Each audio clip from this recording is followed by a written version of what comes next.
నమస్తే. ఈరోజు కోవా బన్ను అనేది వైరల్ అవుతుంది. ప్రతి న్యూస్లోనూ కోవా బన్ను.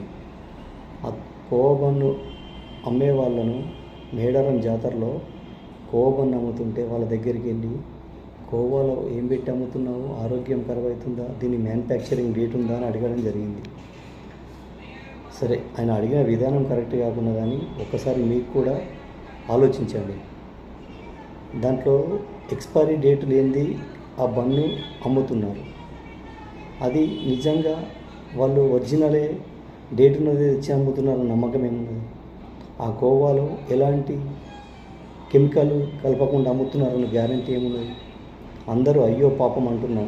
ఒకరికి మీద నలుగురు వచ్చి పడడం వల్ల ఎవరైనా అయ్యో పాపం అంటారు. కానీ ఒక్కసారి ఆలోచించాలి. కోవా బన్ను మనం తినేది మంచి ఆహారమేనా? అది తినేవాళ్ళు కోటీశ్వరులు, పెద్ద పెద్ద డబ్బున్న వాళ్ళు కాదు, బీదలు, మధ్యతరగతి వాళ్ళు. అక్కడికి వచ్చి 10 రూపాయలకు చీప్గా దొరుకుతుందని తింటున్నారు. దాన్ని తింటే వాళ్ళ ఆరోగ్యం పాడైతే వాళ్ళకు హాస్పిటల్లో ఫ్రీ హాస్పిటాలిటీ ఉండదు. ఎట్లయినా మన ఇండియాలో మామూలైనా ఫ్రీ హాస్పిటాలిటీ ఉండదు, ఖర్చు పెట్టడానికి డబ్బులు ఉండవు. అలాంటి ఎన్నో అనర్థాలు జరిగే ప్రమాదం ఉంది. ఒక్కసారి మనం ఆలోచించాలి. ఈ కోవా బన్ను మనం మొన్న చూసి ఉంటాము. ఒక జియాది హైదరాబాద్ నుంచి పట్టుబడిండు.